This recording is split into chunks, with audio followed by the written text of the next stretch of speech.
Welcome to CBS This Morning. I'm Nick Popham. We begin this half hour with the unlikely story of an Irish playwright. An immigrant who found success under New York's bright lights is now shining a spotlight on a new wave of European stars. Stephen Keimig is here to tell us all about it. Good morning, Stephen. Good morning, Nick. For 13 years, One Man's Theater Company has become a home for international playwrights. George Heslin, the founder of the Origin Theater Company, came to the U.S. with talent, but no vision. Now with his help, others are chasing their American dream, an ocean away from their point of origin. We just kept firing and never stopped. The International, a story of three characters from different backgrounds connected by one common thread.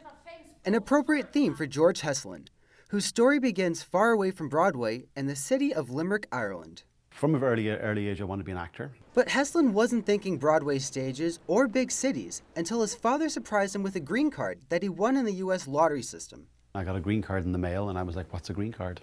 And so I moved to New York, not knowing why I wanted to be here, no desire to be here. It was a move he never expected to make. And although he felt disconnected from home, Heslin stuck around to study under legendary actress and Tony Award winner Uta Hagen. While she had a very successful career as an actor, she always believed in passing the craft on to younger generation of actors. Uta's influence would impact Heslin's career in ways he could not yet predict. Looking for his next project, Heslin found Mr. Man, a one-man drama by a then unknown Irish playwright, Enda Walsh. I originally didn't set out to start a theatre company. I set out to produce one play. With Heslin's help, Mr. Man debuted on American stages. Heslin packed his bags for a national Broadway tour. I was a little bit amazed at the lack of European theatre across America. We traveled to about 20 cities. And so, Origin Theater Company was born. But Heslin says starting a business without funding or employees was a daunting task. When I came back to New York, I actually put an ad on Craigslist. And one person responded to the email. Over the next 13 years, Heslin's theater company would commission nearly 30 playwrights and would showcase more than 100 works from numerous European countries like Germany, France, and of course, Ireland. It's a priceless kind of platform because it's very, very, very difficult for a writer to have their work produced anywhere really, but particularly in New York. Tim Ruddy, author of The International, credits Origin for giving him his first big break in the U.S.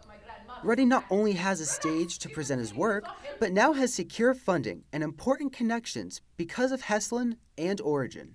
It's a godsend to people like me. Origin is an established launchpad for European playwrights. And through it, Heslin introduced authors associated with famous works like Warhorse and the Oscar-winning film The Iron Lady, starring Meryl Streep. As for Mr. Man, the play that started it all, that same playwright would later win 8 Tony Awards for the musical Once, which was performed on CBS This Morning in 2012. When you see writers like Enda Walsh get awards here in New York, it makes you feel very, very, very proud. I think that a big part of America is giving back. I think it's built into the psychology here of America in terms of, you help the next generation, at least somebody will help me, so I presume that's kind of what you learn when you arrive. Heslin has finally found his home in making a home for others. Stephen Keimig, CBS News, New York.